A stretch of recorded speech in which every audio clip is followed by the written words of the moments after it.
You know what? This is nice. If you'd like to sit right here, that's okay. I'll go up there because I'm on duty.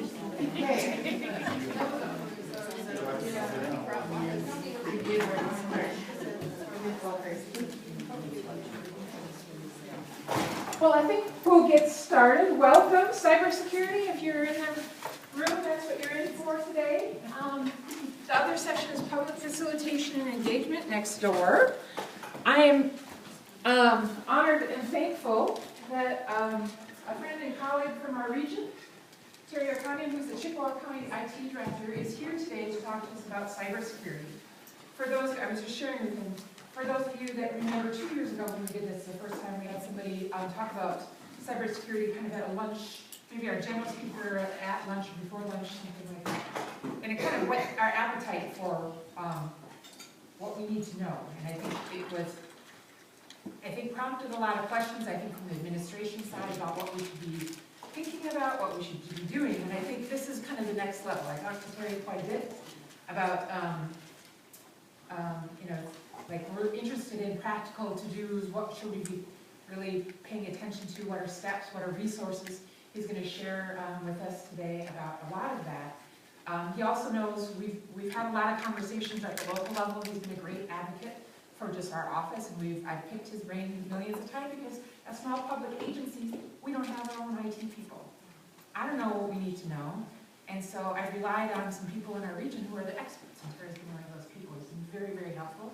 I know he'll be helpful in our conversation today. And one thing that he just mentioned to me was he really wants this to be a dialogue. So if you have questions, he's really good. He can answer them and ad-lib, and we can take it in the direction that answers the questions you have today. So we really want this to be engaging.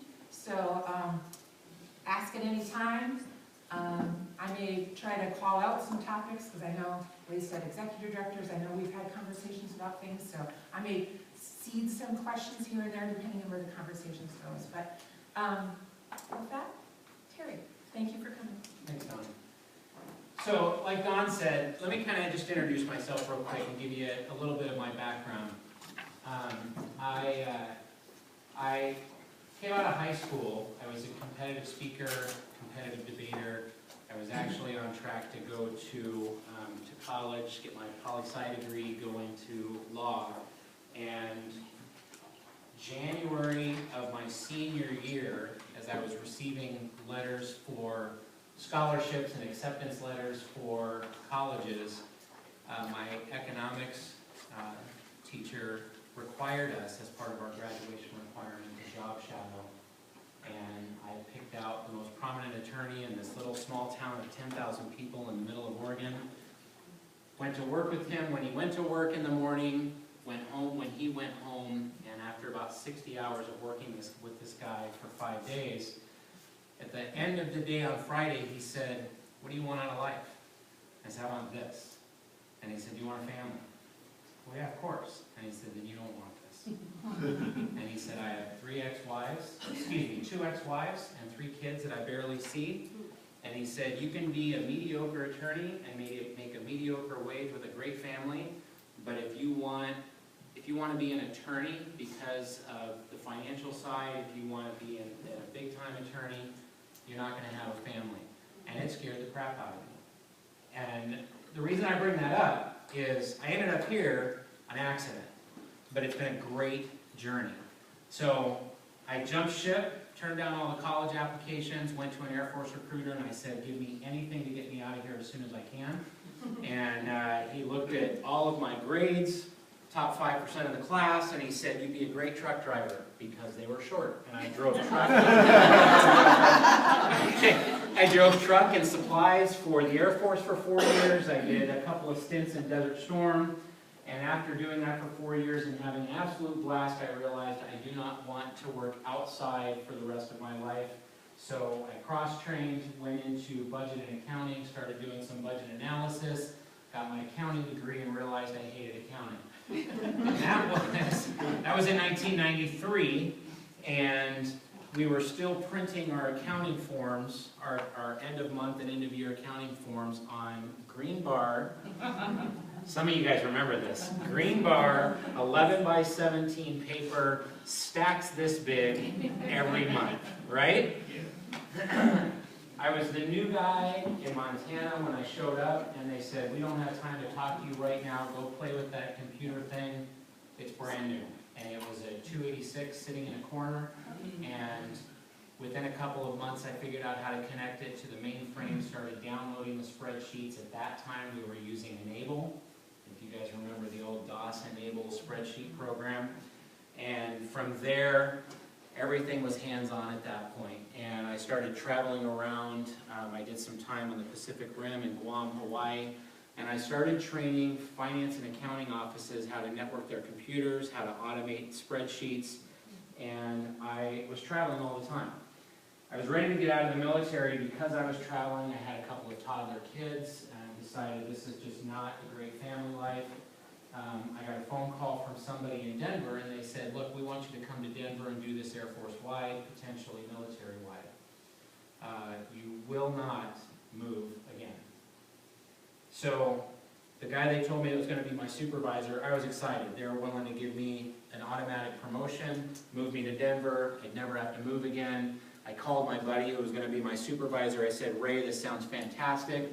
I am excited to quit traveling. And he said, who told you you're not going to travel? I said, they told me you're not going to move.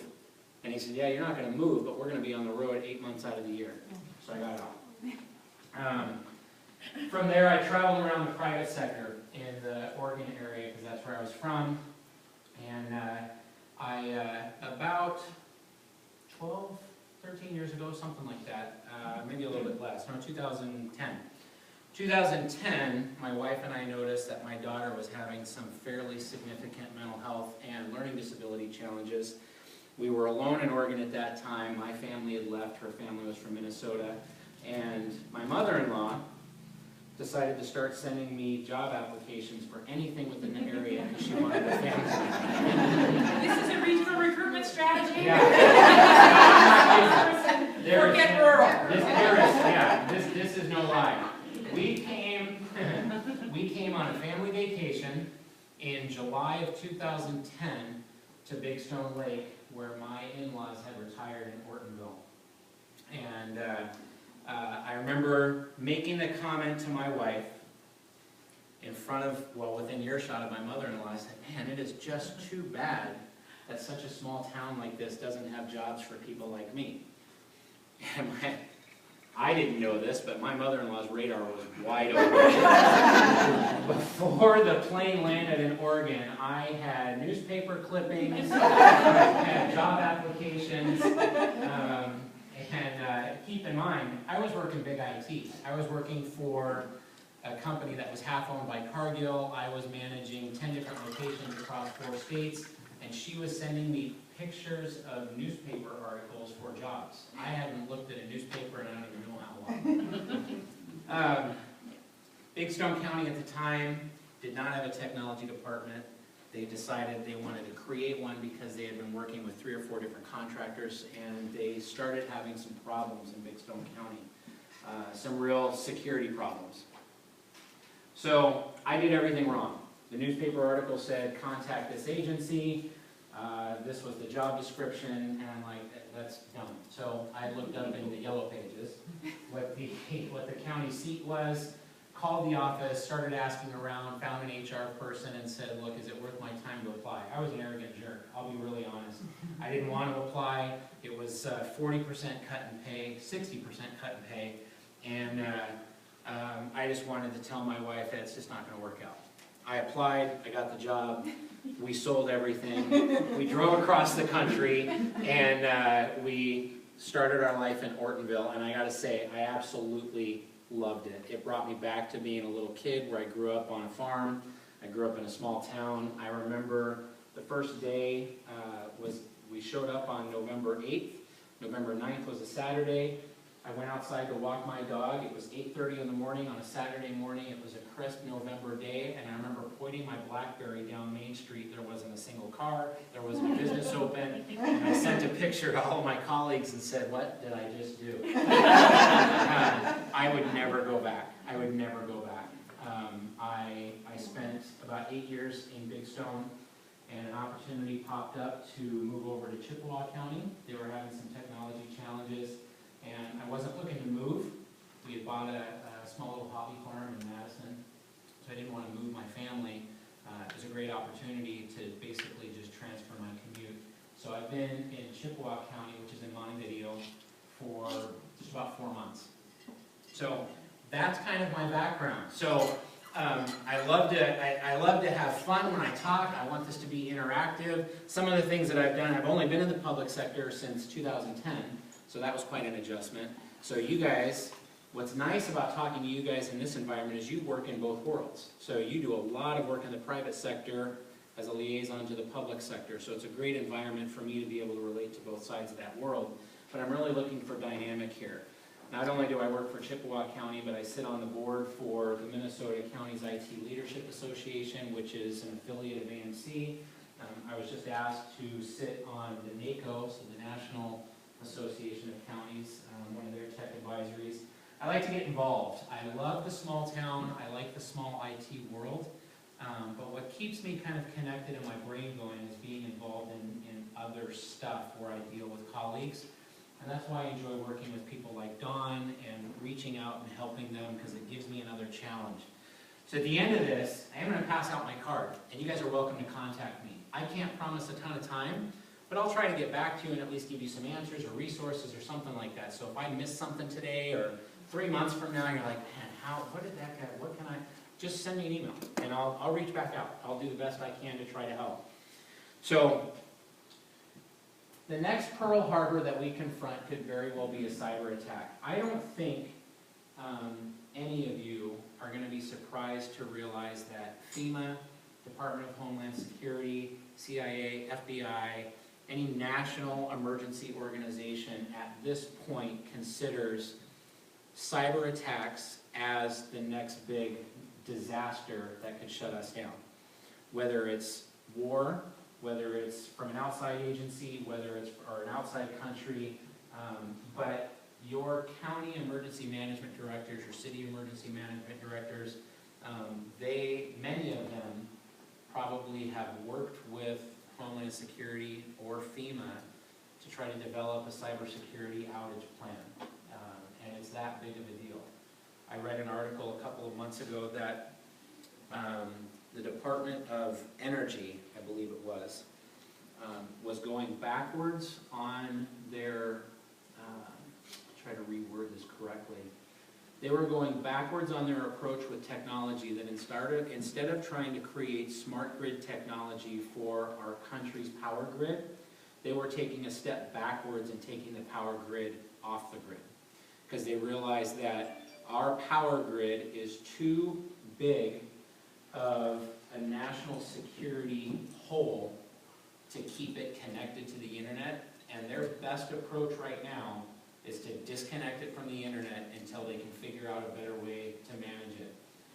If that doesn't scare you at that level, then I think your head's in the clouds, but I would imagine some of you probably think that way.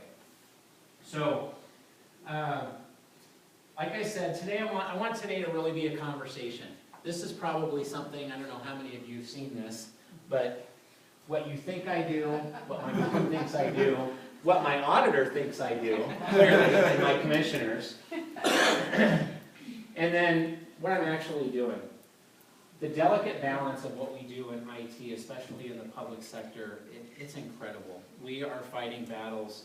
So for smaller agencies, I can't imagine what it's like when you're big enough that you know that there's probably a target on your back from somewhere, even if it's random. But you're small enough that you don't really fit in the box that you can hire a full-time IT department. Is there anybody here that has an IT department in your development organization? You do. Okay. Not a department, it's a person. But full-time IT? No, split, Okay. IT and what? assistant, Assistant? administrative assistant. Okay, all right. Do you think that person feels confident in what they're doing for cybersecurity? Oh, no, Okay. I don't. Yeah. And is that you? It's me. You know what? I'll say this. We can laugh. I'm a full-time IT director, and I would say probably 25% of the time I don't feel confident, maybe more. So I mean, it's scary. So do any of you partner with counties or cities that are in your region for technology support? You do? Has anybody tried, but the county or city doesn't have the resources? I know Dawn, yeah, for sure.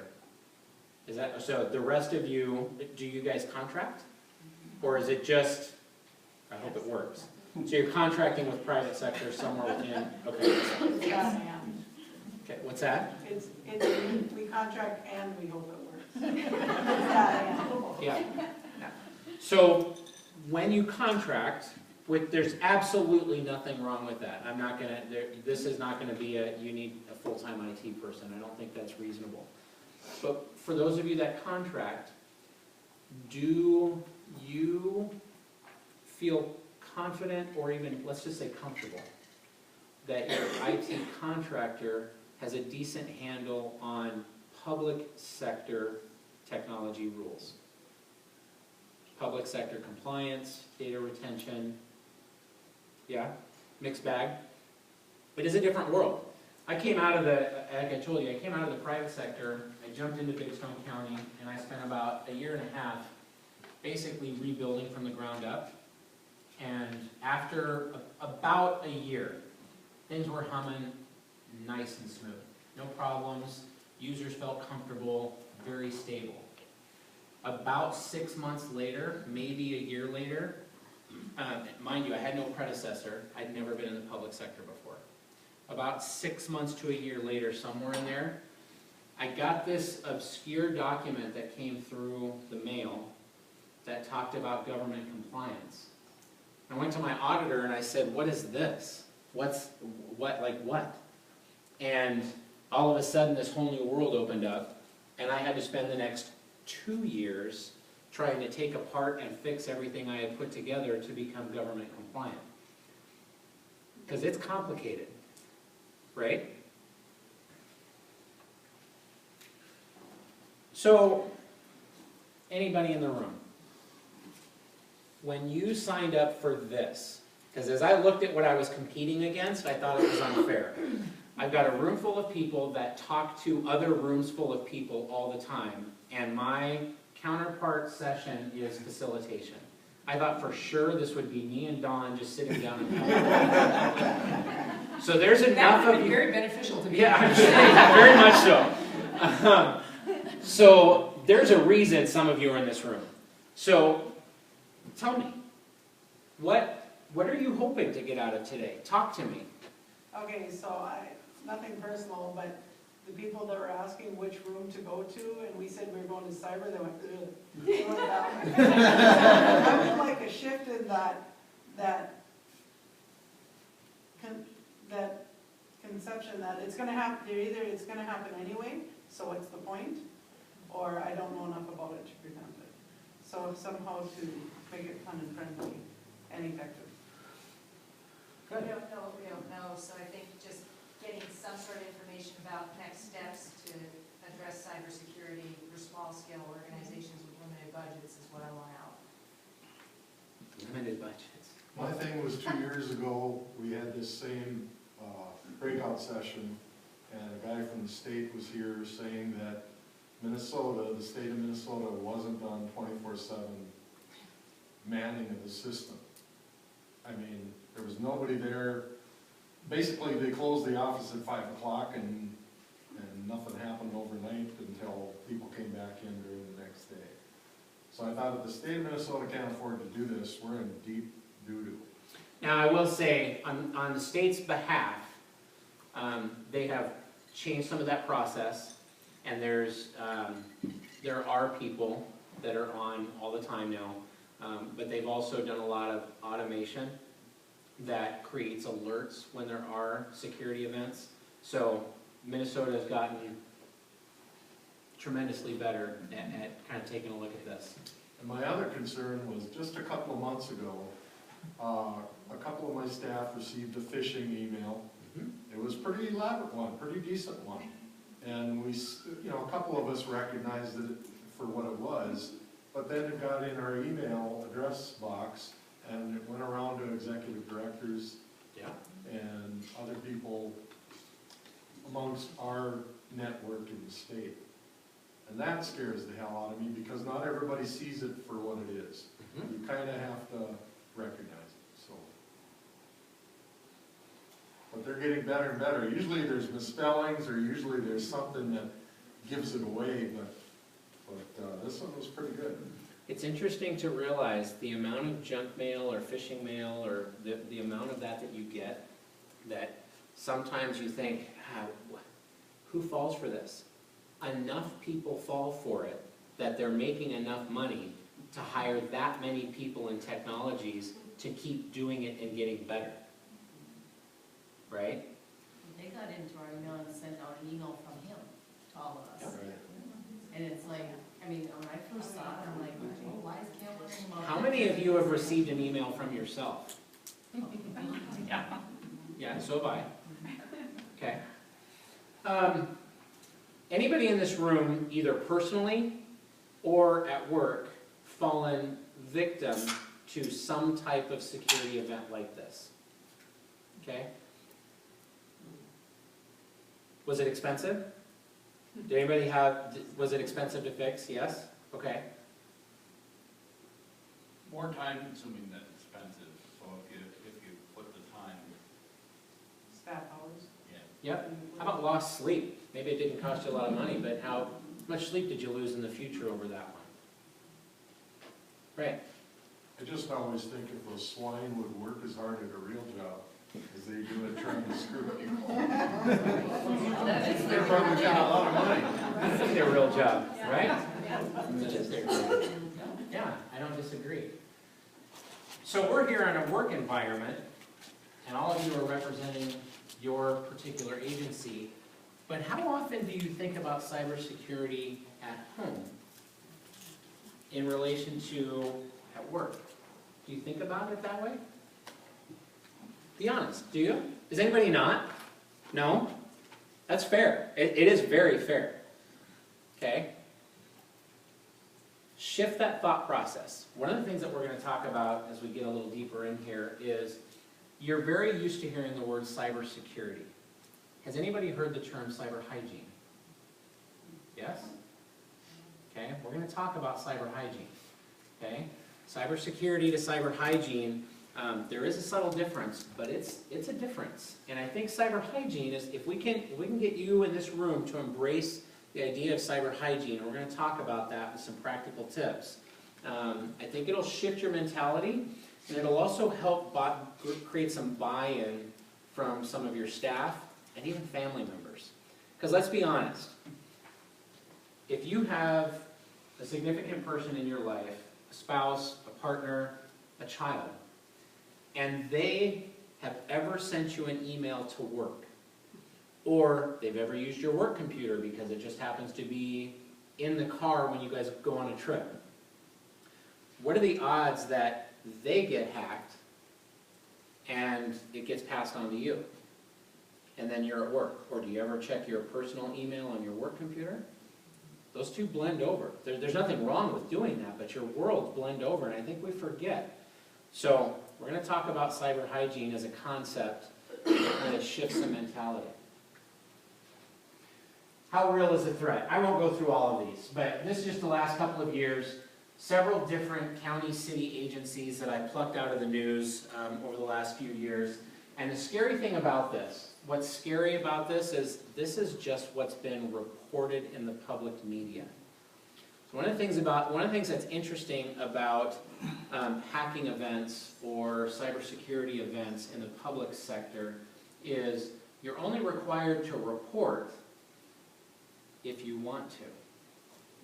You're required to notify individuals that may have been affected, but you're not required to report.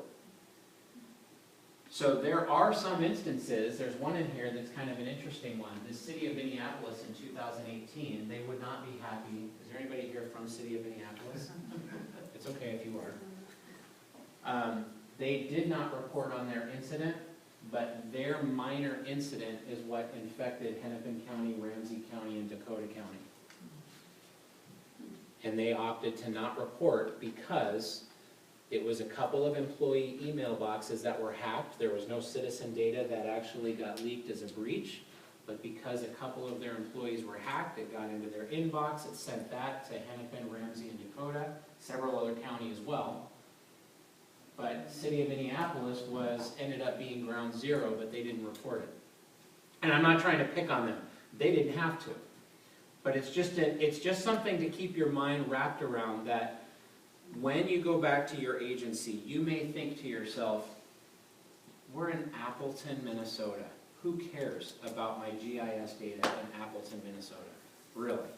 I mean, what hacker really cares? But how many contacts are in Dawn's email box that if they get access to her email box, they could get access to somebody else that's bigger? When I was at Big Stone, one of the reasons that and even at Chippewa now, one of the reasons that I generally don't have a challenge getting my commissioners to spend money. First of all, I come across with, they trust me because I generally am not frivolous. But outside of that, I use analogies and I use pictures that help them understand why small town Ortonville or Appleton or Montevideo is a threat. When you think about my computer in Little Montevideo is connected to a network that's connected to the state, that's connected to MNsure, that has almost everybody in Minnesota's healthcare information in it. Why not hack my computer, because it's easier to get to me in a small town, and then work their way backdoor to get into MNsure? Why not hack Dawn's GIS data in order to find contact information in her inbox so that they can use that to fish to other cities, other counties, and find somebody that falls for getting a fake email from her? So the world is no more about your computer has so much value to it that a hacker wants your computer or your agency. It's who can they connect to. Does that make sense? MCIT. Are there any MCIT customers in here that utilize MCIT for insurance? Okay. I'll talk about it later, but if you don't use MCIT, something to know, you qualify to use MCIT, and they offer cybersecurity insurance at a base of $100,000 per incident per year. Not just cybersecurity, but data breach. Those could be two different things, okay? So they offer more above and beyond the 100,000 base, but if you're not an MCIT, I mean, maybe you have great insurance coverage, this isn't an MCIT plug, but just know, as the public agencies that you are, you qualify to fall into MCIT, and they offer cybersecurity insurance. But the trend here is, in 2017 they had 6 claims, 2018 they had 33, 2019 they're on track to have 40 claims. When I was talking to their claims department about these statistics, one of the things that they reminded me of is, first of all, these are just the claims that are reported that have a loss. There's a lot of claims that go unreported. We've had, in my experience in Big Stone and Ortonville, we've had some minor security issues, such as phishing emails, but those don't go reported because we stop them fast enough. There's a lot of small events. There's even larger events where they just don't get reported because they fall under the deductible, okay? But the trend here is there's more and more. Cybersecurity. Guarding the perimeter. So here's where we're going to kind of take we're going to talk about two different terms. Cybersecurity, and I'm going to talk about cyber hygiene in a minute. Cybersecurity you're very familiar with, but think about cybersecurity in the terminology of that's guarding the perimeter. We're talking about technology departments, impose policies, procedures, antivirus software, firewalls, web filtering, all the stuff that makes it hard for you to do your day-to-day job, the technology department comes in and says, here's your cybersecurity, we're going to protect you. It's a very top-down mentality. It isn't wrong. I just think it's outdated, and we'll talk a little bit why. Generally, the accountability and responsibility in a cybersecurity model falls on the IT department or your IT contractor. They're responsible, they're the ones in charge, they install the software, they configure the firewall, the router, the switch. It's their job. That's their job. Think of cybersecurity as relying on your neighborhood watch and your local police to protect your house from being robbed, and you don't worry so much about locking your doors or your windows because your neighborhood watch and the local police have you covered. That's their job. Okay?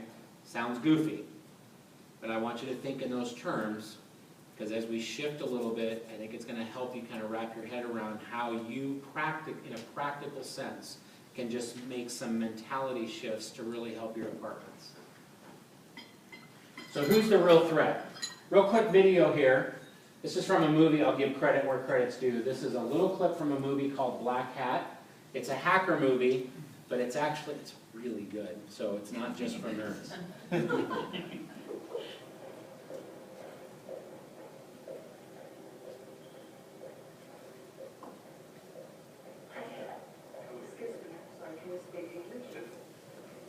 I'm here to have a meeting with Mr. John Harry in 5 minutes. Go to the reception on the third floor. Yeah, I know, but can you help me? My presentation got stained. Any chance can you print me the please? Not supposed to.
Having a bad day.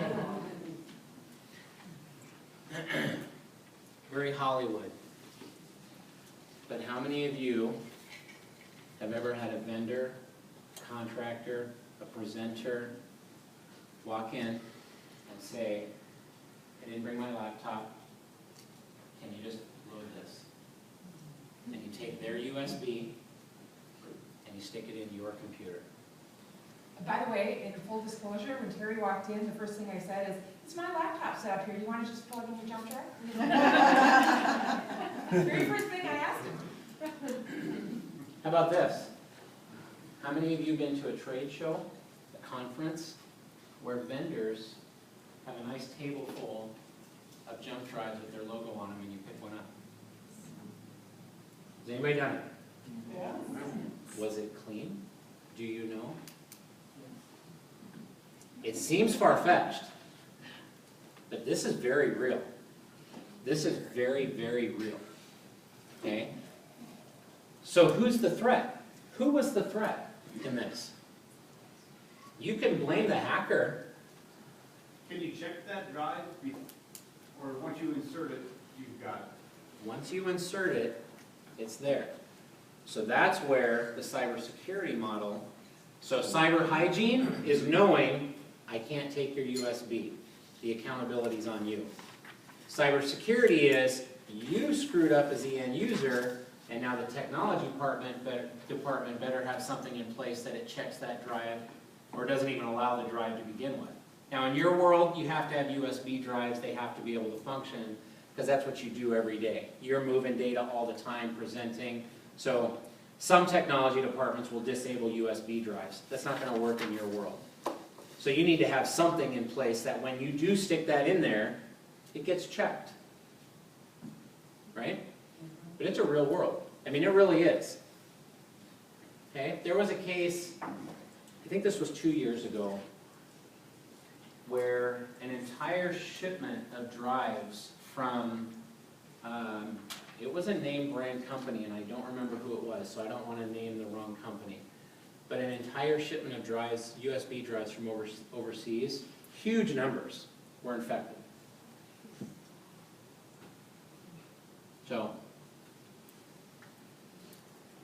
cyber hygiene. Cyber hygiene is cybersecurity plus. Cybersecurity plus user participation through training, buy-in, ownership. Okay? None of you, except for one half-time person, except for half a person here, none of you are IT people, right? So cyber hygiene is you're here trying to understand what's your role, right? You're trying to figure out, how can I take the responsibility so I'm not just pointing to my IT person? How can I be accountable to my department and to my taxpayers? That's part of the cyber hygiene model. Accountability and responsibility gets shared across the organization. Okay? Situational awareness around all user data. What I mean by that is, when we think of cybersecurity incidents, we think of somebody in some dark room, in some basement, figuring out a way to hack a router, to jump into China, to get onto a proxy, to steal an IP address, to somehow route themselves onto our computer and hack it from the backside. But what about the guy that just happens to walk in and he's working for some HVAC company, but he can't stand his job, and on the side he hacks in his basement, and he walks by your desk and he sees the sticky note with a password on it? You make it easy, right? So, situational awareness by all users around all data. Workspace security. How many of you would say that you work in a small community? Small enough community where it's not uncommon in February in a blizzard, a car is running outside of the gas station when somebody runs in. How many of you live in that kind of small town? Yeah, okay. How many of you think about locking your door when you just run to the bathroom and there's nobody left in the office?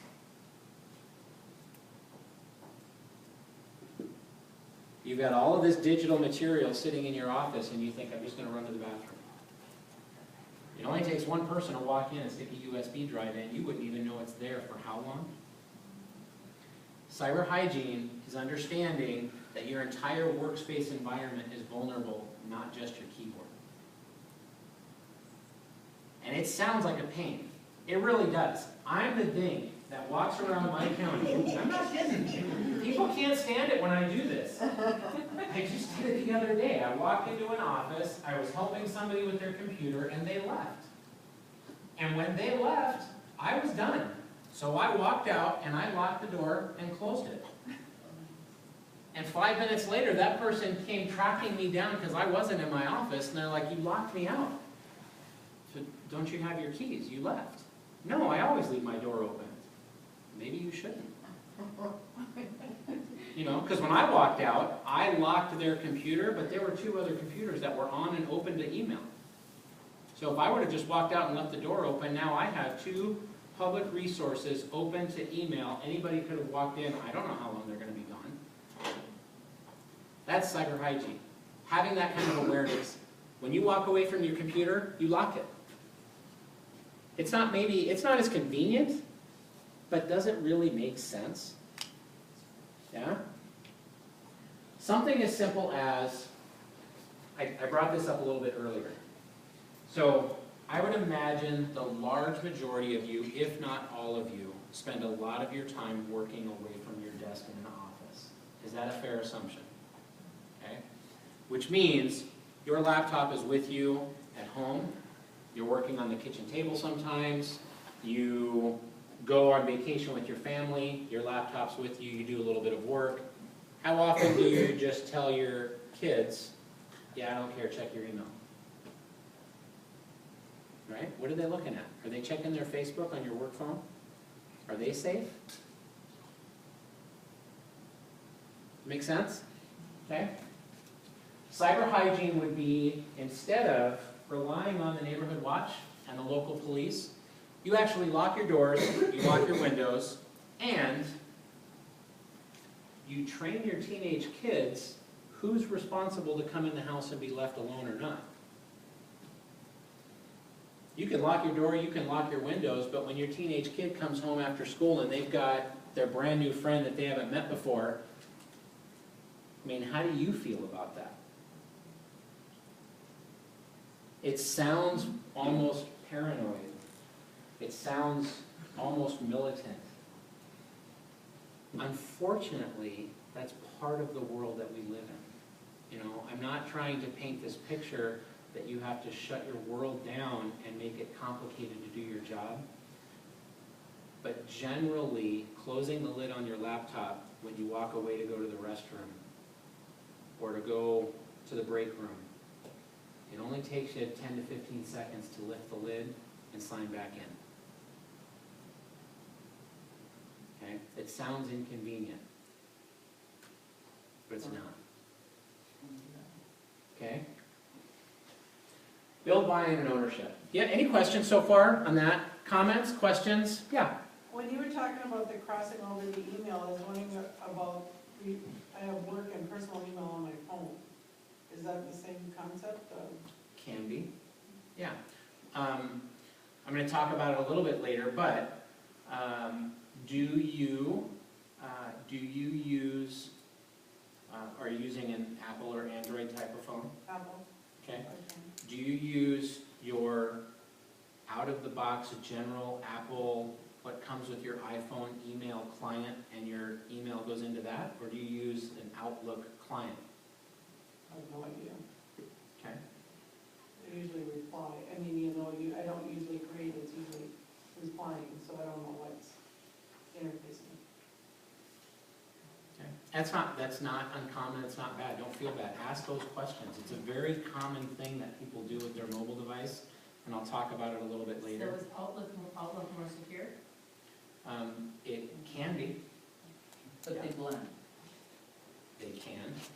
my Outlook and my work email, the addresses. Yeah, they can. They don't have to, but they can. Yes. Sure. So when I plug my phone in to transfer pictures into my computer, I put everything at risk, just in case the phone is infected. You can. But, I mean, I'm not trying to scare you, and I'm sorry for that. I'm glad we can all laugh. But the reality is, you can. You could be putting everything at risk. Or, if you have a strong enough cybersecurity model with your antivirus, your malware, if your computer itself is protected, then when you plug something in, odds are semi-high, pretty darn good, that you're going to be okay. But sometimes stop and think, do I need to take that risk? Do I really need my 13-year-old that's irritated that we're still in the car to check their Facebook on my laptop? Is that really necessary? And maybe that's not an issue for you. I know that it was for me. My teenager would just get annoyed. But unfortunately, my teenager also got annoyed that her dad was the cybersecurity guy, and I always knew what was going on. I was that parent. You know, I was that one. So a little bit of paranoia is not bad. It doesn't mean become non-functional with work. It's just open your thoughts to thinking a little bit differently than what you normally do. Don't rely on your IT person to make sure everything's secure. Give a second thought, okay? Yeah. And maybe you're gonna talk about this later, but how do we know as agencies that don't have a full-time IT person that our contractor that we've hired to do this has all that set up for us? When we have to trust, I mean, we pay Yeah. them, we have to trust them. Yep. Let me come back to that Okay. question. If I forget to answer that, I hope I'm going to, but if I forget, make sure and ask that one later, okay? I want to make sure that I get to that one, because it's a good question, and I didn't explicitly write it down in one of my slides, but I think it's a great question that we should talk about. Don, where am I on time? 45 minutes. Oh, thank you. That's how far I'm in? You have left. Oh, that's what I have left? Yeah. Holy crap, I better get going. All right, a couple of things here. If you're gonna build buy-in and ownership, do some user training. There's some great tools right now that Know Before is a company, and SANS, Secure the Human, is another one. Know Before happens to have some fairly hefty discounts through county or city seats that might be connected to MCCC as a co-op. So all of you somewhere sit within a county, and all of you are county-friendly agencies. And all of you should be able to reach out to your county IT person and say, look, we want to take advantage of this Know Before thing. Are you guys using it? And they can buy extra licenses for you. They're about $14, $15 a year. Okay? What I don't know is if your agencies qualify to buy directly from MCCC. Don, do you know that? I did not know that. Okay, so it's actually mncccc.org. That's their website. They're a county cooperative that they own some software, but they also offer discounts for purchasing. So you can go to their website and email their director, or just check in with your county seat and see if they're already buying licenses. You might be able to get them at a discount. Here's why I like them. For $14 or $15 a year per person, you not only get a ton of cybersecurity training videos that are very practical, but you also get access to some personal cybersecurity training that you can encourage your users to take home. Now you can get teenagers, spouses, you can get other people involved to recognize, what does it look like when I'm on social media? How do I secure my social media? How do I take care of my home credit card? If you can get your users and you to start thinking about cyber hygiene and security as something that's involved in every aspect of your life, it's going to be a lot easier to do it at work, because then you're not taking your security hat off and going home and not thinking about it. It's something every day. Your users will feel like it's practical. Does that make sense? Another really good tool is, I talked about those sticky notes.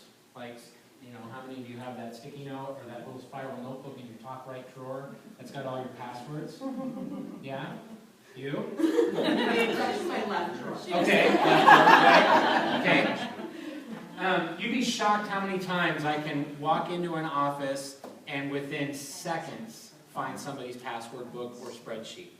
I remember once I had a user that wouldn't stop using her spreadsheet, and she printed it every other day, and it was always on the corner of her desk. So one day I walked by and I took it. And I walked into her supervisor's office and I handed it to her supervisor and I said, every one of these passwords needs to get changed. And there were about 150 of them because she was in the financial department.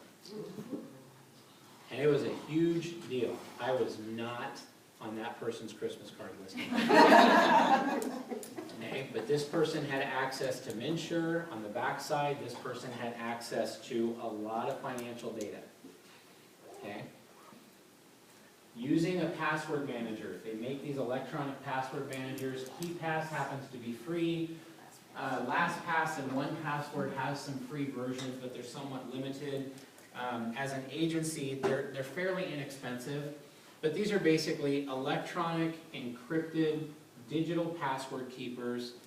I think LastPass and 1Password both have an option that will plug right into your browser also. so that when you go to a browser, it will remember your password for you. I bought 1Password for my family. I think I spend $25 a year, and it's good for up to 5 family members. But now it's on your computer. I have it on my phone. You can have different vaults so that my wife and I share our information for certain, like our bank and our Dish Network, but I can also give my daughter access. So now when she needs access to her bank or her social media, she has it, but so do I. Okay? But if you buy something like this, offer it to your employees to use at home. Yeah. I use LastPass, but I use the free version. Mhm. So what's the functionality of, that you would get by doing the paid version? I mean, is it just expand? I'd have to check specifically with LastPass, but like the difference between 1Password free and 1Password paid is I can have more users that I share my information with, and I can have a work vault and a home vault. So now I'm not mixing my work passwords and my home passwords. I don't know specifically with LastPass, but it's probably going to be something like that. 1Password, if you buy the free version, or if you get the free version, I think you can use it on one device. But if you have the paid version, I can synchronize it with my laptop at home, my mobile device. So you might have to just take a look and see what they offer as a difference. So mobile device security. Mobile devices are really just an extension of your office or cubicle, like we've already talked about. Close the lid or or the screen when you walk away. Family members, we've talked about that. VPN multi-factor. I'm going to talk a little bit about VPNs and multi-factor a little bit later, but when I use the term multi-factor, how many of you know what that means? How many of you are using it? 1, 2, 3? Okay. Does that seem like complicated to you guys? Like if I say you should use multi-factor authentication, we're going to talk about it. We'll take some of the scariness away from it. Passwords, PINs, biometrics, use your thumbprint, use your face recognition, use a PIN code, whatever you're comfortable with, but don't just allow your phone to unlock easily. But here's how paranoid I am with the thumbprint thing. I mean, if somebody hacks your phone, can they get your thumbprint? Short answer, I'm sure yes. You're still scaring me. Yeah. It's digital data, so could they? Yeah, of course they could. Do they really want your thumbprint, or do they want the data that's on your phone? I don't know. How secure is facial recognition?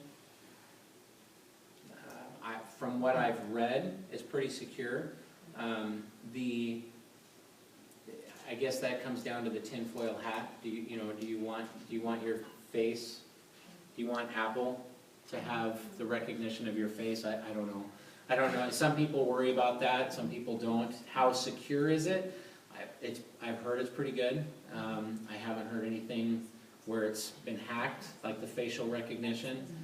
Good enough that generally it differentiates even between twins. So. I know sometimes if I don't have my glasses on, it won't recognize me. Yeah, I don't have a phone that uses facial recognition yet, but I have heard that glasses can sometimes be an issue, or the reflection of glasses.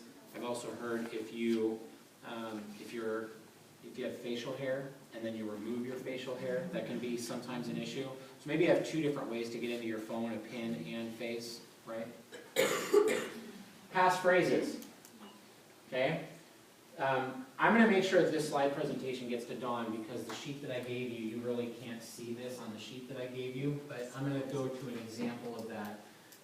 If I use the term passphrase versus password, how many understand passphrase? Yeah?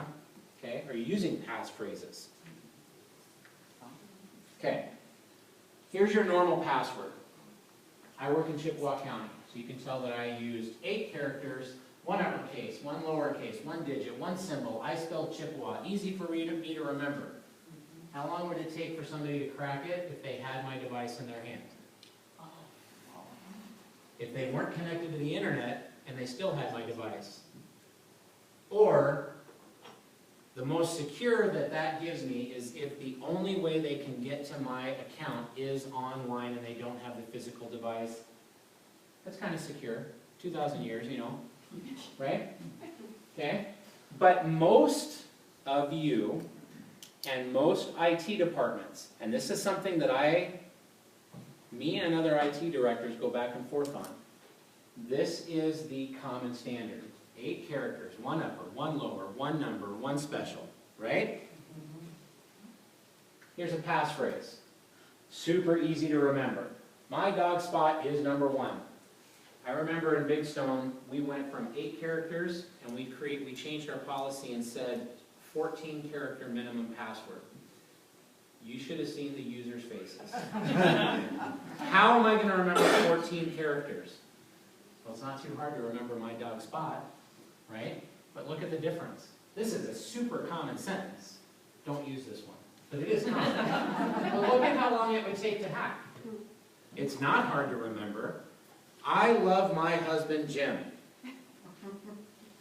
My daughter's birthday was yesterday. Those are long. It is not hard to remember that. But you just went from 8 characters to 14, and it's a trillion years to get to hacking that. You can add the spaces. You can remove the spaces. There are some websites that will tell you you can only have up to 12. Okay, well, make a short sentence. If I can't give you any other piece of advice today than 2 things. Lock your computer every time you walk away, and change your password to a passphrase. It will change your world. It is so hard to hack a passphrase. That website that I gave you is safe. I've used it for years. You can type a password in, give it to your employees, have fun with it. Questions on this? Password, passphrase? Not too scary. If you go back and you tell your IT person, hey, we'd like our passwords to be 14 characters, they're going to think you're crazy. But explain this. Okay? Multi-factor authentication. Something you know, something you have, something you are. All of us in this room are used to something you know. You know your username, you know your password. That's how you sign in. Okay? There's nothing wrong with that on your laptop device. Because you pick your laptop up, you take it with you, it's generally with you. If it gets stolen, that's something different. They need to know your username and your password. Use a long enough passphrase, it's going to be hard for them to get in.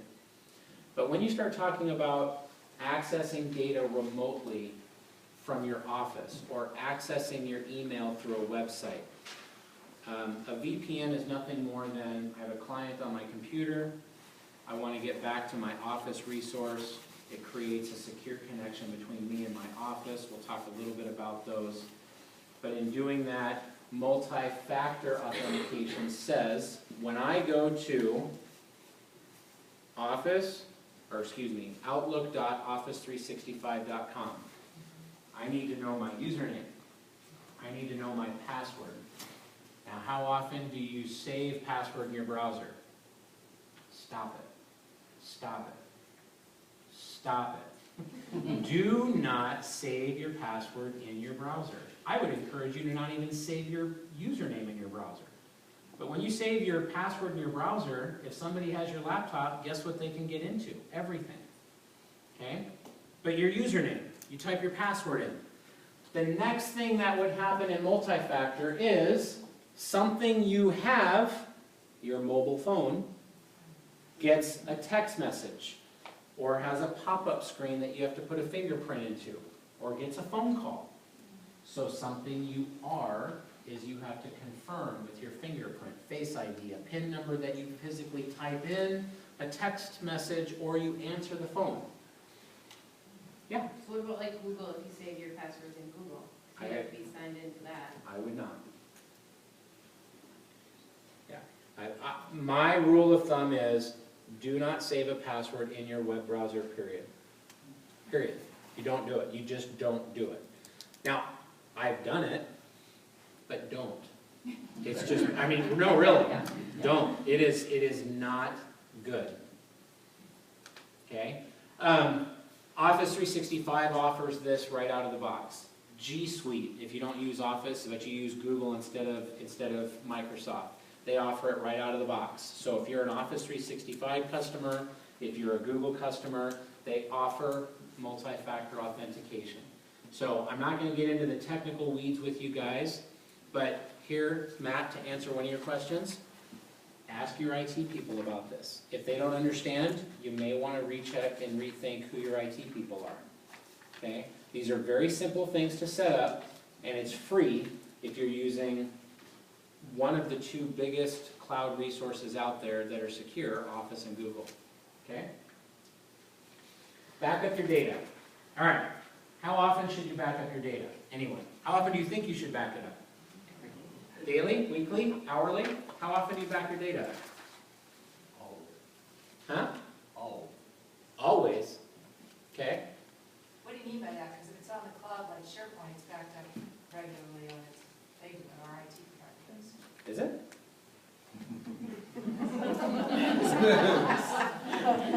Are you sure? We'll talk about that. Maybe. Mine's backed up and I don't do anything new on my computer. Whenever you do something new? So you do something new and immediately that backs up somewhere? It's saved. Where? How does that back up? It's not. It goes on to the cloud. Cloud? Are you using like Google or OneDrive or? No, That's okay. No, it's okay. I don't know, it's a program, it's a. That's right. You even backed up all the different versions of the document you've created. And Good. Okay. We're going to talk about that versioning a little bit later. Okay? How often should you back your data up? That depends on how much work you want to do if you lose your data. It used to be real common. Back your data up once a week.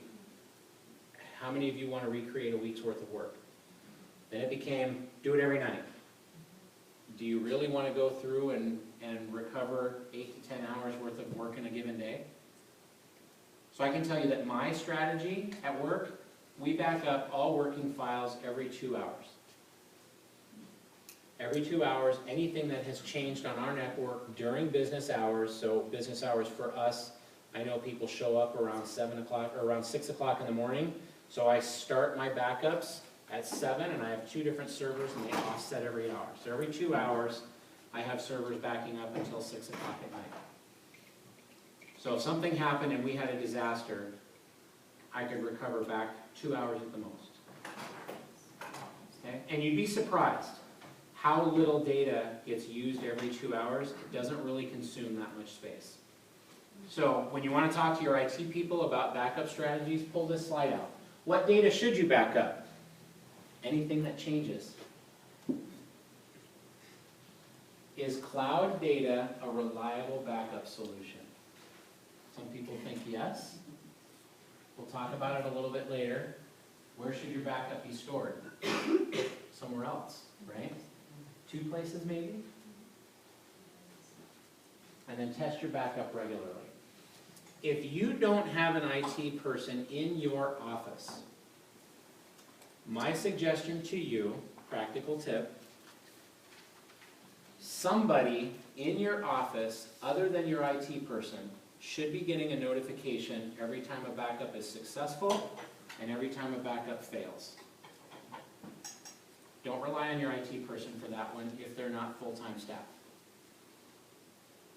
I'm not trying to throw your IT people under the bus, but if you have a contractor and they have 20 other clients, are they keeping track of when your backup fails? How quickly are they getting to it? Are they keeping track of when it's successful? Wouldn't you like to know when you come in the morning that, oh geez, the backup failed last night? So that you could give them a call? It only takes a second for them to add one more email address to the notification. Now you know, and you have the opportunity to recognize, oh yeah, my data backup is working. Okay? A little bit of peace of mind, seconds for your IT people to set up. Small office cybersecurity. We're going to come back to backup and cloud data. Small office cybersecurity. Small office firewall and VPN.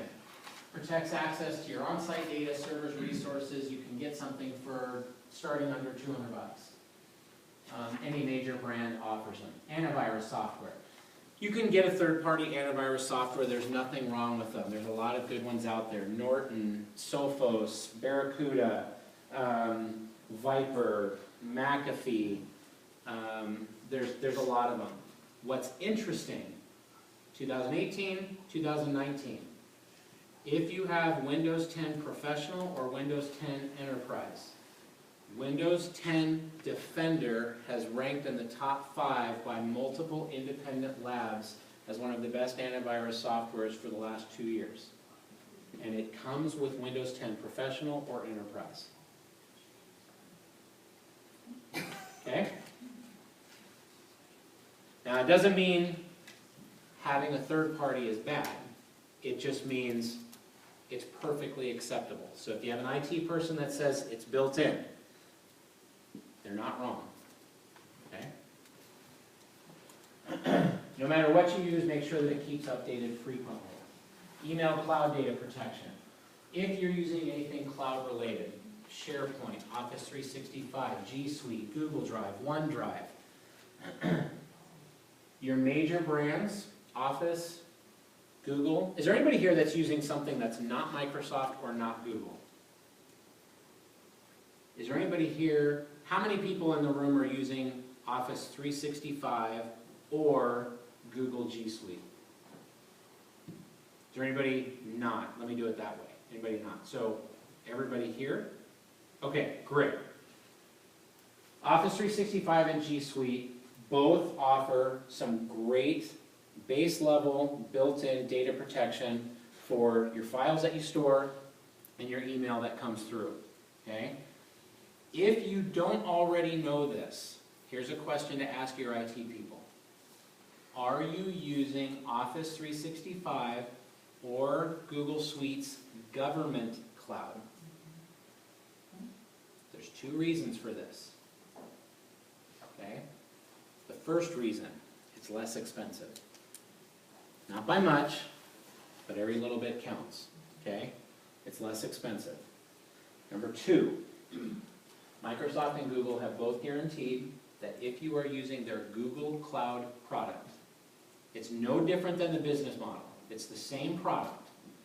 But what they have done, both companies have segregated any government data into a separate cloud, and they guarantee that that data will always stay in a server farm within the continental United States and not be on foreign soil. Why that becomes important, there have been precedents in the last 2 years where data has been on an overseas farm from Microsoft, I'm not sure about Google, and that country had a breach. And because of the breach in that country, the rules were not the same that enabled the United States to go after who caused the breach. There's also been some fear, but it has not happened yet, that if your data is on a server farm that ends up overseas and then something happens to that country where they became a non-friendly country, they now have the data. So if you're not using Office 365 or Google Government Cloud, please ask your IT to move in that direction. They may not have access to those licenses. If they don't have access to those licenses, reach out to your county seat or one of your cities, potentially. But reach out to them and ask them who their vendor is, and you can get in touch with one of the government vendors. Okay?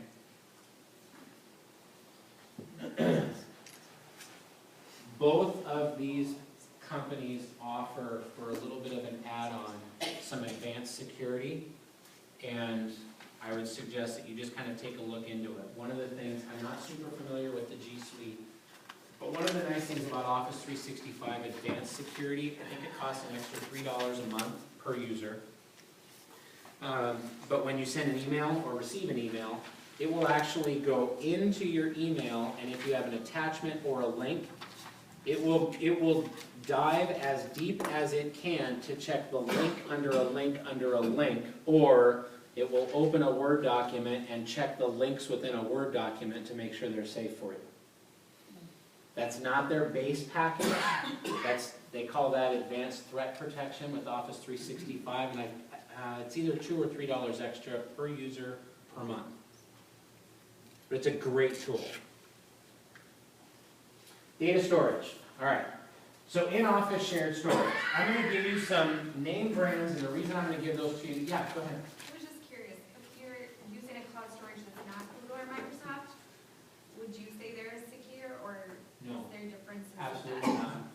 If you're using a product that's not Office or Google Government Cloud, get away from it. My opinion, that's my perspective. Dropbox, Box, who do you use?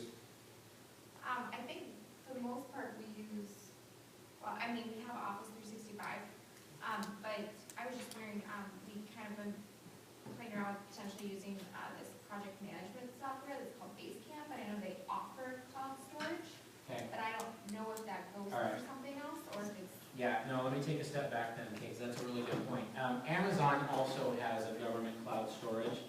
So AWS offers government cloud storage, but generally you're talking much larger organizations that are spinning up servers and storing stuff in AWS. Something like what you're talking about, where it's a specific application, where utilizing that application, that data can be in a cloud, I would just, it doesn't mean they're not secure, but I would ask them, do they offer multi-factor authentication? And do they keep their data stored in the United States? I would ask those questions, okay, because those are important. Doesn't mean they're deal breakers, but it's something at least to be aware of, okay? Terry, let me ask you a question. So, Sure. We have teams in here that we do some sharing and collaboration through Dropbox. So because we're accessing those Dropbox, we're maybe syncing stuff back and forth to Office 365, so is that exposing it Yeah, entirely? absolutely. Why would you do that? No, I'll just ask the question, and don't feel bad. Why would you, if you have Office 365, why use Dropbox? Because not everybody else had 365 and setting it up, and not everybody knew how to use it, and it was just easier. Okay? It's just easier. Yeah. Okay? Do you know how often Dropbox has been hacked? I have no idea. A lot. Big ones. Okay? If you have Office 365, here's what you might not realize. Okay? First, I would say if you're using Dropbox, Box, I don't even know all of them that are out there. Personal Google Drive, personal OneDrive, I get off of them. Go to Office 365, Business OneDrive, G Suite, Google Drive, Government Cloud. One of the things about OneDrive for Business with the Government Cloud and G Suite, Google Drive, and the Government Cloud, you can share with outside agencies. You can collaborate with outside agencies and give those permissions back and forth. You might need a little education, but it's going to be much more secure. I would recommend pulling away from Dropbox. It seems easy. OneDrive, it synchronizes the same way with Dropbox. Dropbox was something that occurred kind of as a side note before OneDrive became really popular and business productive. So I would really give some thought to pulling away from that. So if you wanted to transfer that information from Dropbox to, you know, an iCloud government storage, if it's been potentially hacked, aren't you infecting government storage? Aren't you putting infected files on government storage? It's a fair point. So by hack, what I mean is somebody has gotten into the account and either has pulled your credentials or they've pulled your data. What I don't mean is hacked in the sense that they've infected them with viruses. It's possible that that could have happened, but usually when they hack a Dropbox, they're looking for data or your credentials, hoping that they can use that same password somewhere else. Nice thing about Office 365 and Google Drive is when you put that data up into their cloud, they have all of the advanced malware, anti-phishing, antivirus, they have all of that, so you're going to know if it's infected. Okay? Terry, so when we started our Solar Schools project, we created a SharePoint site in Office 365 and shared it with some of my vendors, and they gave them certain permissions. Yep, And exactly. everybody could access that information, and we drug a bunch of stuff from Dropbox over to that SharePoint site, and they vetted all of that for us. Yep, absolutely. If you're not using SharePoint, SharePoint's another great tool, but it can be a little complicated to set up, so you're going to want to find a vendor that can help you set that up. I think Dawn has access to a great one. I would, if you haven't shared that with your group, I would. But OneDrive is kind of like a personal, like a Dropbox. Personal box that synchronizes with your computer. You can share folders within OneDrive with outside resources and give them certain permissions and pull it back. SharePoint just offers a little bit bigger picture of that. So OneDrive you would consider safe? Absolutely. OneDrive for business in the government cloud. Okay. In-office storage, okay? No matter how much you use the cloud, no matter how much you use OneDrive, Office 365, you're still going to have a need for storage in your office. You have GIS files, you have certain data files that maybe don't fit into the Office productivity suite, right? I'm throwing some name brands at you because I use them in enterprise, and I use them on a big scale, and I trust them. Synology, Drobo, QNAP. You don't have to have a Microsoft server. It saves you from Microsoft licensing. It's just a shared drive, plugs into the network. They come out of the box with 3 to 5 year warranties. File sharing within the office. File sharing outside of the office. I'm going to start to skip some stuff because I'm running out of time. You can have employees synchronize files just like Dropbox from your laptop to your home or your work. So I can work on my laptop and synchronize it, like you were talking about, back to the office with all 3 of those products. I don't know how much drive space you guys use currently, but 12 terabytes of storage in any one of those 3 will start around under $1,000. I'll talk about why that's important later. Cloud storage, use government licenses, and I've covered all of that. Versioning control, if you don't know what that is, have your IT person turn on versioning control. What that really means is, I'm typing a document, I save it. If you don't have versioning control on, that means the only thing in the cloud is what you just saved. What if you hit backspace way too many times and forgot? Now you've saved it and it's in the cloud, but the version in the cloud is the same garbage version you have on your desktop. Versioning, you can adjust that. You can have it save every major version for 30 versions. So now you can take a look backwards. What did you do over the last 30 days or 30 times you changed it? Backup solutions. With those devices that I just talked about, all 3 of them offer free backup software. So let me throw something at you. You get this Synology backup box, you sit it in your office, it's $1,000. You have your OneDrive sitting on your laptop. That goes to the cloud. But everything that happens on your laptop happens in the cloud. Now, fortunate for you, if you get a virus on your laptop, Microsoft stops it, it's not going to go to the cloud. Right? But, if I want to back up multiple versions and I'm not using versioning control, I can also point my computer so that when I'm sitting in the office, I have a client that's free from any one of these 3 that'll go look at my computer and back those documents up on the server in the office. Here's where that becomes valuable. What if you have an employee that one day has their laptop stolen or they quit? Where's their data? Do you have access to it? But if it's sitting on a drive in your office and it's synchronized, sure, you could probably hack their, not hack, but you could probably take over their password if you have the right vendor and get into the cloud.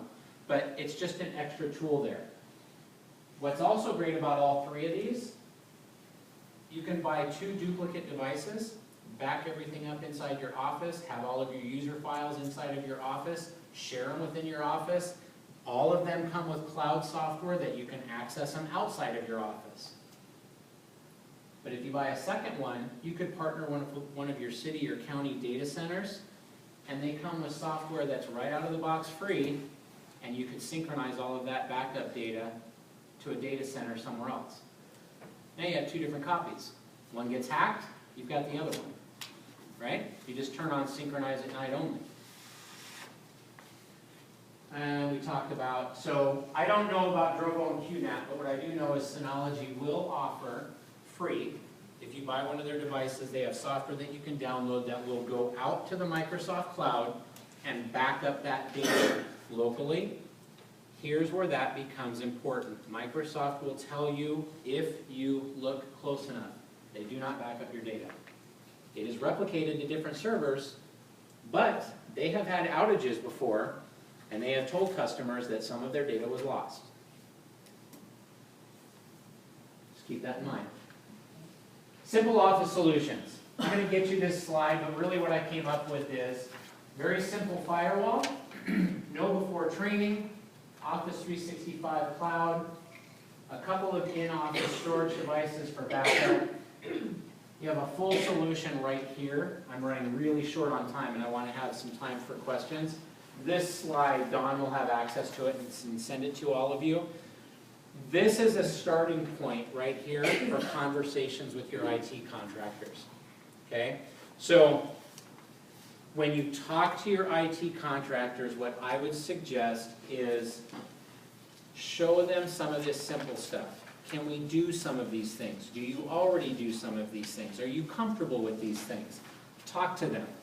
Okay? Maybe your IT provider right now is great at help desk fixing. You don't have to get rid of them because they don't do this. You can find another person that only specializes in this. They'll help you get set up, and then your help desk person that's local can keep it running. But how do you find them? Can your internet, or can your IT provider tell you where to go to find that information? This stuff here? Yes. Yeah, they would be able to find this. If they, So they know it. I don't know that they know it, but based off of the slide I'm giving you, they could find it. Okay. Okay? And if they don't, just ask around. It doesn't mean you have to get rid of them. IT people don't know everything. It's a secret, but we don't know everything.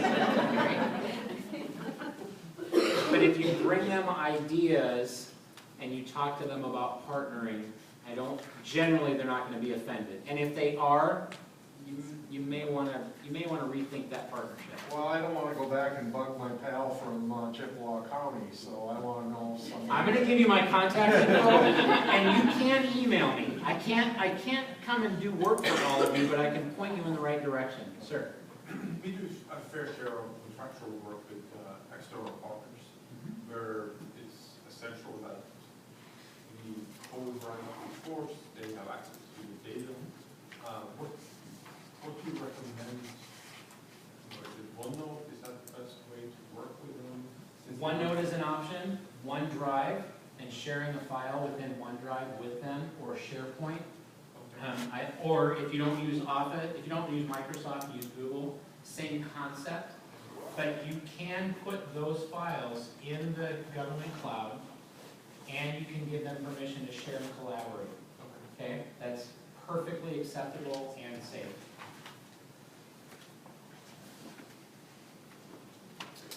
Just a few quick resources here.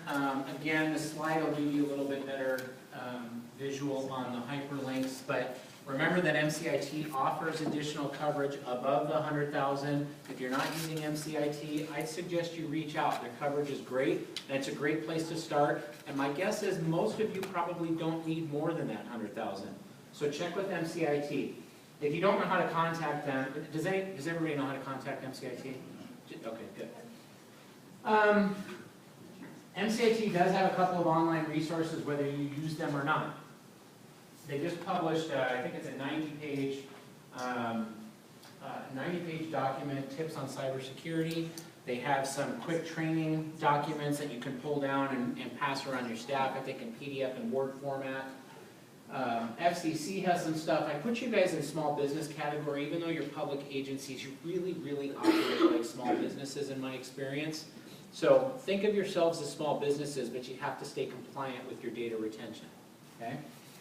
And don't be afraid to talk to your IT. I'm not trying to hurt the feelings of your IT people. I don't want to take business away from them, but if you're afraid to talk to them, if you don't get dialogue back and forth, if you can't ask them questions without them being offended,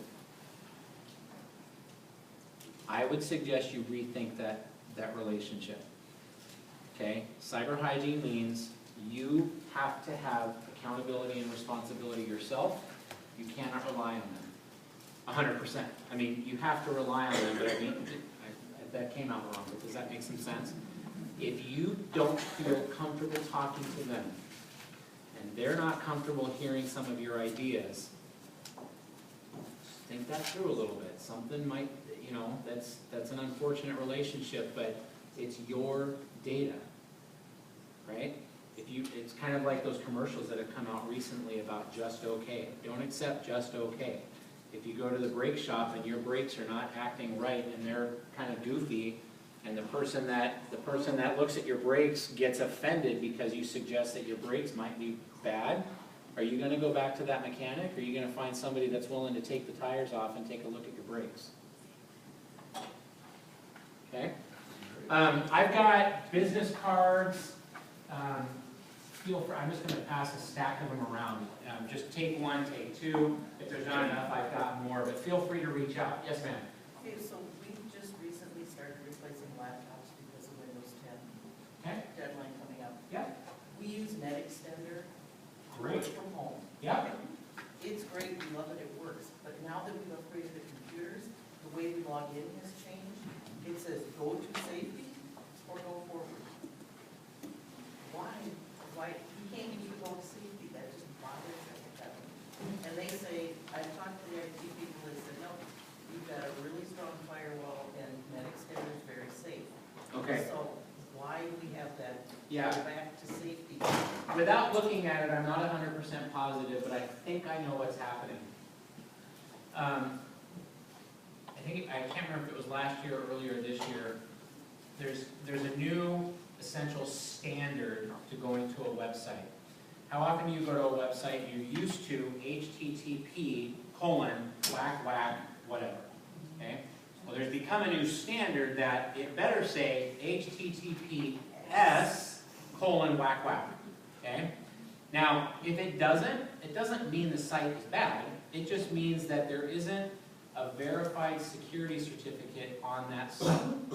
Now, you can still have HTTPS, which means that the traffic going between you and the site is encrypted, it's secure, but that doesn't mean the site purchased an independently validated security certificate. Doesn't mean they're not secure, it just means they didn't purchase a validation certificate. So you'll get the message, not secure, or go to safety. Okay? Now, where I see that very commonly is with agencies that direct their employees back to their own website, such as what you're talking about. So what you're doing is you're taking your laptop and you're going to your company's VPN server. A lot of times, because that's generally not published to the public, the cost of purchasing the independent security certificate isn't worth the hassle. So that's probably why you have that. But once you log in with NetMotion, you're fine. That was a really long answer, but I wanted to kind of help you. I didn't want to just say, no, you're good. I want you to understand there's a reason behind it. What else? And I can be here for a little bit. I know you guys are going to go to lunch, but if you have other questions, or if you have to go, I think time's just about up. But any other questions? Yes? Social media, like we all have our own social media sites. Is there anything that we should be keeping track of or be mindful of to help keeping that secure so we don't end up having it? I mean, we share it through our websites, we share it in newsletters. I mean, it goes through a whole bunch of channels. Yeah, fair enough. First of all, I would recommend use a long password or a passphrase, okay? I don't know if you realize this, but if you have a public sector social media site, if you don't know this, you do now, do you know that you can't delete anybody's comments?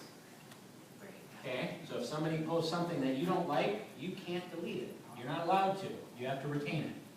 But if they say something that is against your agency, too bad. If it's vulgar or it violates a few other, rules, then you can hide it, but not delete it. So be careful. As far as keeping it secure, it's social media. The most secure thing that you can do is make sure that your password is really long. Thank you. You bet, yeah. Anything else? Thanks, guys. I appreciate it. I really do.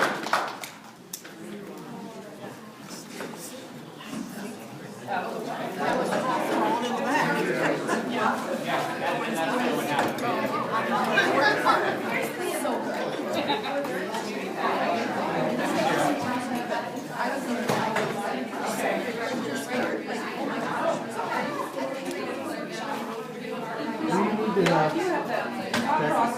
needs to come to our office.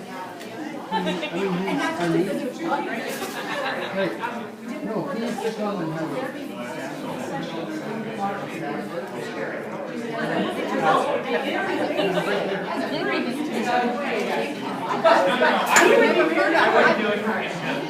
So what do you? I'm serious. I know, I talked to him, he was amazing. I know. I'm guessing that all of your executive directors like, He's just saying. yeah, he was great. But I think,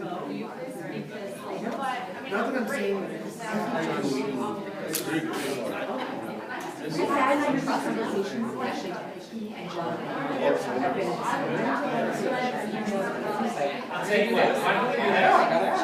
Yeah, I have a great idea. Because what I don't want to do, and this is just kind of.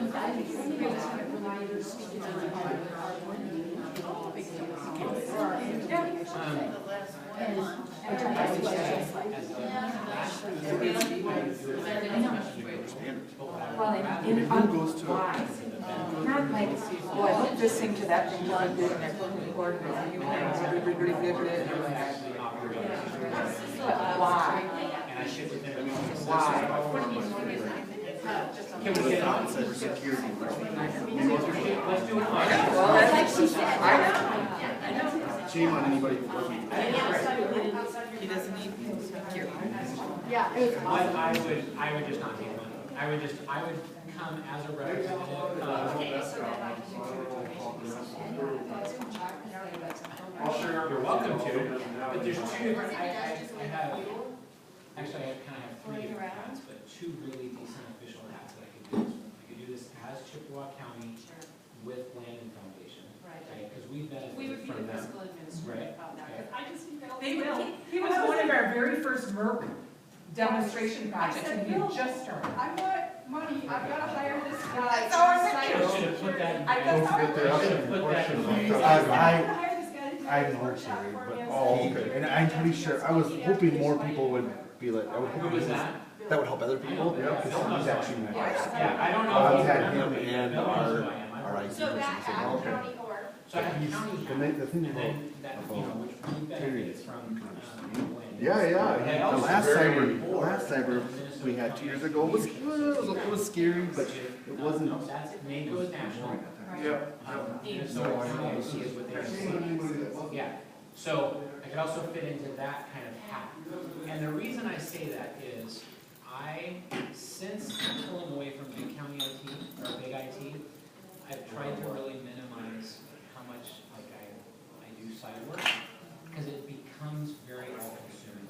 So I really try to fit it within One of those two.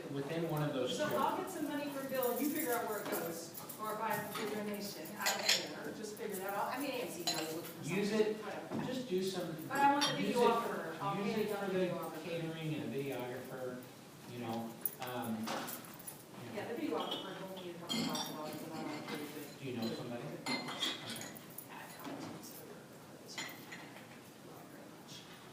Yeah, you Thank bet. you. Did you get one of my No, cards? I'll need that, that's what I'm up here for. Oh, did I run out? Thanks, Don, and girl, that's good. Yes, I know my stuff is backed up as the IT provider Semantic Technologies. Who is the same company? Oh, She okay. gave you the referral. So they're my, I've known them for 20-some years, and they're oldest. So they have grandchildren, and so we will actually have connections, so I So want they business. back up your cloud data for you? They do. The Semantis doesn't do ours. They do mine. They do back everything up, and I do get an email about twice daily that now goes to another staff person. Oh, it's a lot of doing stuff. Yeah, so oh, no, I'm not, we're training, which I should do. I'm terrible at all my We do lock, if anybody leaves, like, the hardware is always locked, we have pretty good security in-house. You have an answer about municipal, it's pretty secure in-house, but my password, you know, if my IT knew what I do with my password list, they would shard it. It's not secure. They probably know. Yes. They probably do. Yeah. Never never good enough. I forgot to announce this web AD training, but Oh, I'll get you but, the link. yeah, I'll share. Thanks for recording that, Dawn. Yeah. That's good. Good stuff. You know, so I had some staff sitting in here, and they're like, okay, he has to come into our office, how can we hire him? And then they're like, this is the best session that we've been. Well, good, I'm glad. And, So, kudos. so let me talk to you about IT help in your office, because Yes. this is kind of bigger picture. I Yeah. really want to talk about this. There's not a chance in the world that my commissioners would agree right now, okay? Fair And here's why. A, I have a huge mess, okay? I really do. I inherited kind of a real disaster, and setting that aside, Yep. I have to deal with that. Yep. The other thing is,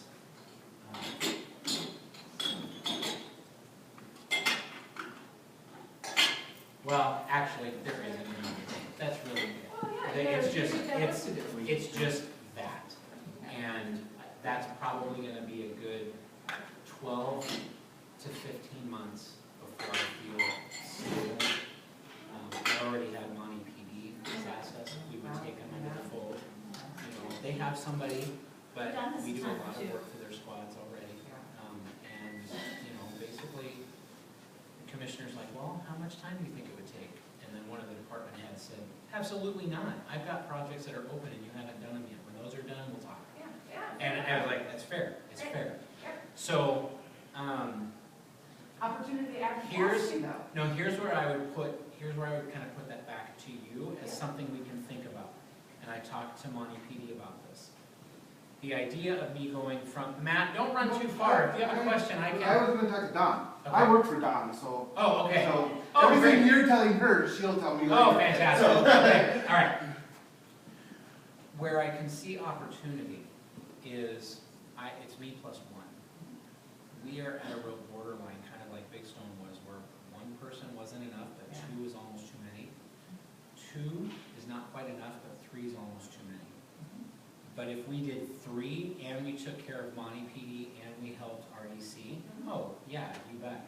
And now we've got a partnership that works within the Plus, county. you built capacity within your organization, so, I mean, there's some of that back. Right. And, you know, people get sick, people leave, you know, I mean, it's better for the county. So to what have I, it is, and what I think would probably be great timing for that type of conversation, and I've shelved this with Ken, Monty PD chief, is we're gonna be doing a compensation and position study probably next year.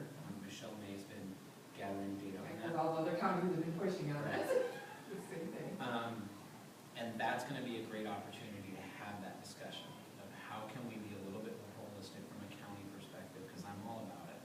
I'm not opposed to the independent guy that runs a small business. I think that's great.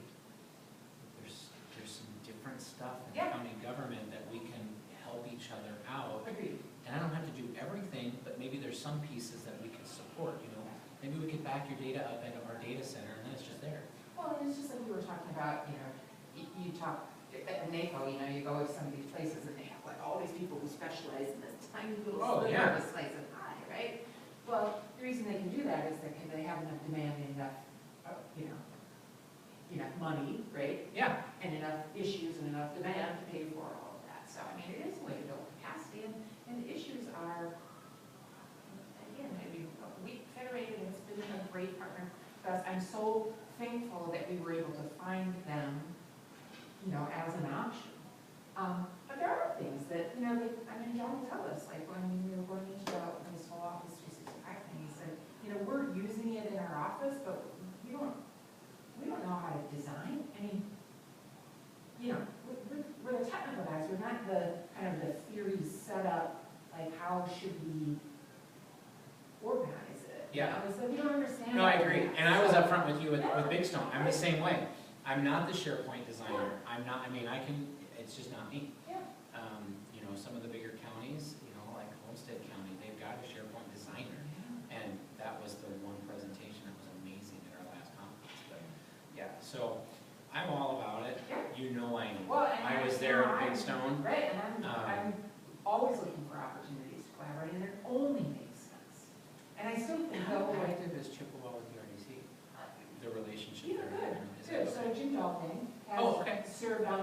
he was our chair a couple years ago. He's been on our board for a long time. Okay.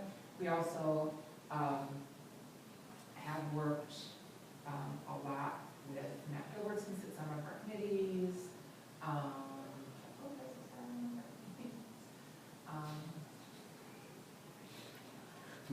Okay. He's a wild card in the bunch, you know, he's the cat boy in every sense of the word. Yeah.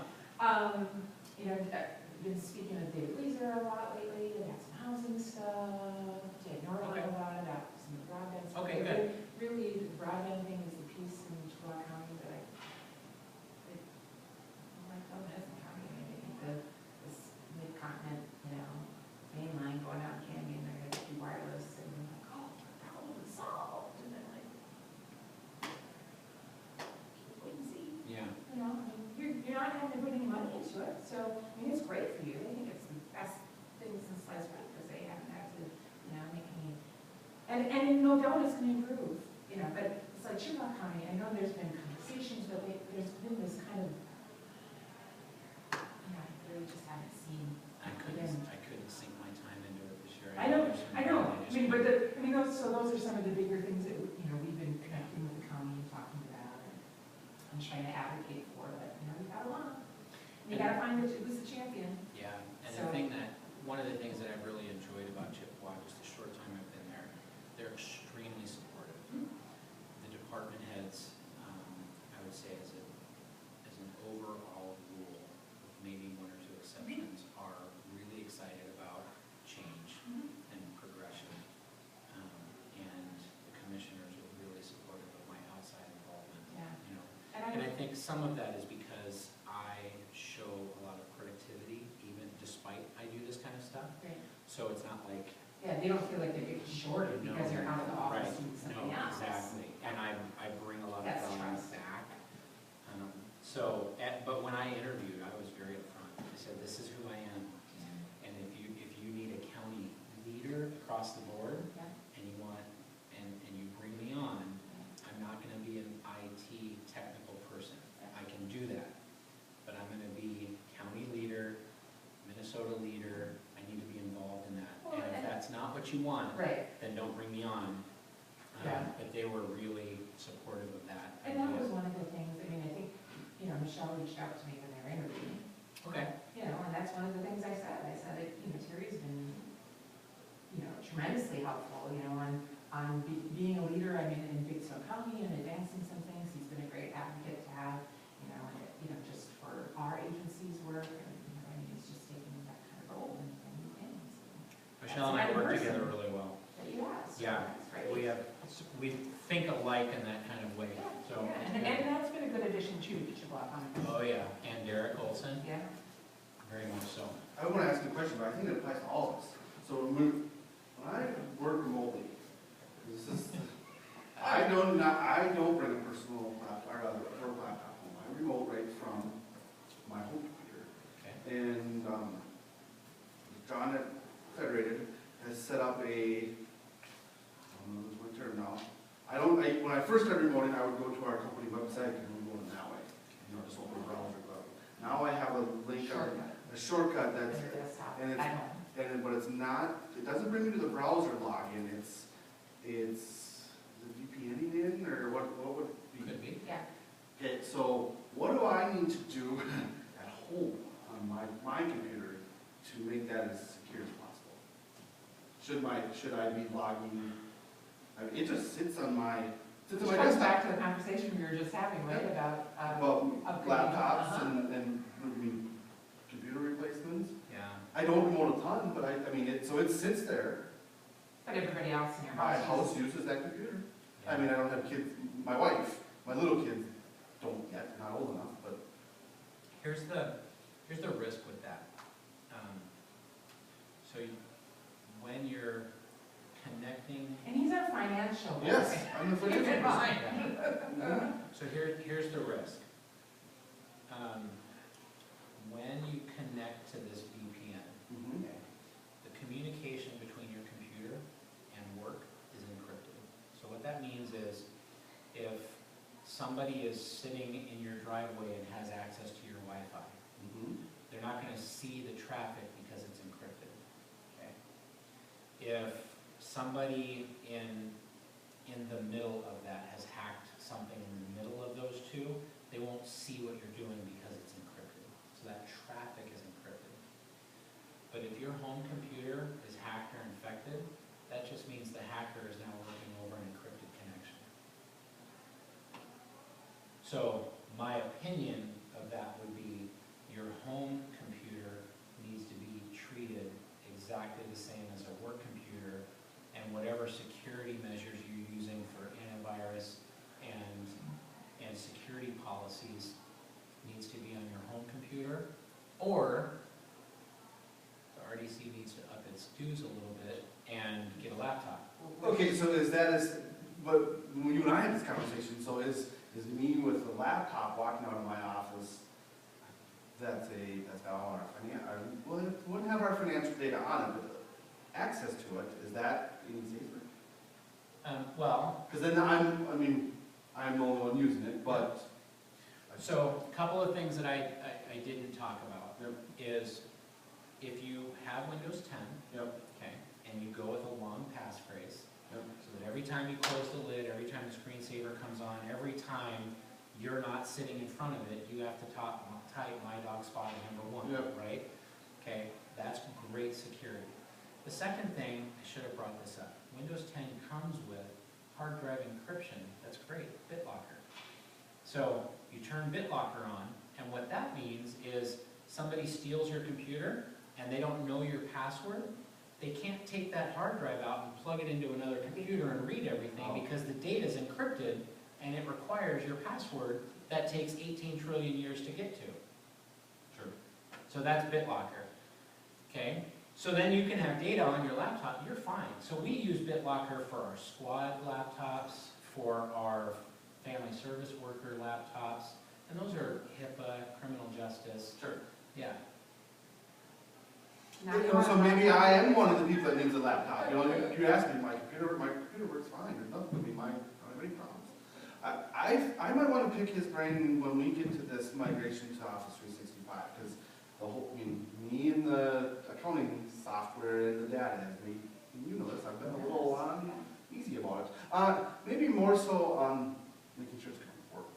Maybe that's what scares me the most. And remember, like I was talking about, there can be some real use cases where your data in the Office 365 cloud is not necessarily the best place for it, and that's why you should have something sitting in your office that's a hard drive. And we haven't really, I think originally we were like, nope, we're not going to have a hard drive. Part of that is because of the mentality, I don't want to pay for Windows Server and Windows logons, but some of these devices, the Synology, the Drobo, What you were talking about in your... those are just network hard drives that you plug into the network, you can secure them and lock them down, you don't need a Windows license, you don't need an access license, and they come with a lot of great utilities. I think we should talk when we get that close, because Well, and I think it's part, again, go back through the list, or we were just talking, it's like, sit down with Federated and go through lists, and like, okay, what, we know we need to make some improvements, so what things are we gonna do first? You know, and figure out all of this in a bigger. Yeah, and admitted, I will say that when it comes to these brands, the Synology, Drobo, QNAP, a lot of your enterprises, your government entities, they're not familiar with them because they're not HP, Dell, Cisco, right? Because those are the big boy brands, okay? Well, these other brands, these Synologies, these Drobos, these QNAPs, they're becoming extremely popular for the small business, and now they're starting to move into the enterprise. Just to give you an example, when I started with Chippewa, their hard drive space was 98% full. It was one of the first things I had to fix. Okay? I could have spent $75,000 and gone with an HP Professional Network SAN, and I would have gotten about 100 terabytes. Instead, what I did is I bought 4 Synology rack mounts. I have 480 terabytes, and I spent $40,000. I spent half the money. I've got it synchronized. We're going to move 2 of them off site. 2 of them will stay in house. If one fails, the other one picks it up automatically. But that's on a big scale. But what I'm trying to say is the brand, those are enterprise, 5-year warranties. I mean, if something goes down, I can ship it off and they'll recover the data and send it back to me. So the brands are solid, Synology, Drogo, QNAP, they're great. It's just, when you're in the trenches of IT and you don't have a lot of time to think about what's new, you just go with the big boy brands. So And are I they agree with used- that. Are they used, is that used strictly as a backup, like you were talking? Or is it used as like the main, that's where the files are stored, and No, I file grab storage. them, you know, my interface here. links to them? Here, check this out. So I have a Synology device at home. This will kind of. So I have a Synology hard drive at home, and from my smartphone, I can get to my files, all of them, right here. It's encrypted. I've got 8 drives at home. If 2 of them fail, I've got 6 other drives that'll pick it up. Now I can do that I can do that on a big scale. It's slow, but I can do that on a big scale. I can put it on my laptop. So what I do for my wife, I don't do a lot of computing at home. What I do for my wife, she does a lot of pictures and genealogy, and it's kind of her hobby. So she does all of that on her laptop. And it's a free client on my Synology device. I'm at home right now. So you can do the same thing at work. On her laptop, I have a client that when she works, it automatically synchronizes to the hard drive. She can pick her laptop up when she goes into the cities to visit one of her friends or family. She picks it up, she goes and works from there. If she has internet in their house, it synchronizes back. If she doesn't, when she gets back home, she plugs in and it synchronizes. And this would be able to sync into our Office 365, so as another spot of backup or? Yeah, there's a couple different ways you could do it. You can run it as a backup, so it pulls down your Office 365 data in a backup format. Or what you could do is you have like your OneDrive on your laptop. You work, it's synchronized to OneDrive. Well, you can also have that OneDrive folder synchronized to your Synology folder at home. Because my biggest concern has been lag, going from, because I just have my accounting interface, or maybe I'm using the wrong term, but on my workstation, and all of the data is saved right now on our server in-house. I have no, I mean, it works great. My concern with, none of the finance people have really done it yet. They've moved some of their stuff to SharePoint, but they've kept their in-house server. So for finance, and SharePoint, when who are we working with? Savantis. They tell me it'll work, but there's no, and my accounting software says, oh yeah, it'll work, but no one's done it. And it's kind of like GIS data. Yes. You put big databases up in the cloud, you kind of get that fear of lag, pull it down. And that's where, depending on how many people access your live, that's important, for live financial data. You can have your financial data all on your laptop and have it synchronized back to an Office drive, like a Synology.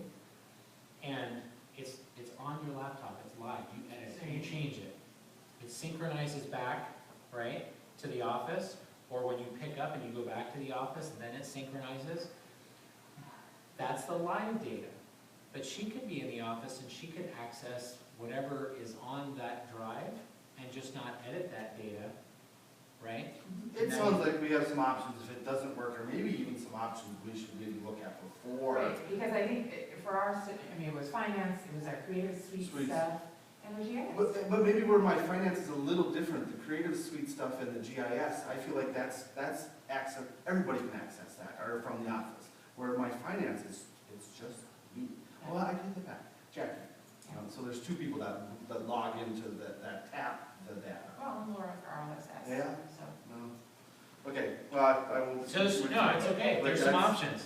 Yeah. Yeah, reach out, and, you know, if nothing else, I mean, you could bring the concept up to Federated, because they're good. Yeah. And if it's something that they're not familiar with, well, pull me in, I can show, we're using it. And that's what, I asked that because Cam said, did you get, I'm like, well, I trust Federated, and I know you guys have met. I said, I kind of asked that more for everybody else, because you don't, how do you? You would be surprised, and I'm not trying to be too mean, but my predecessor was one of these people that you couldn't talk to them. Yeah.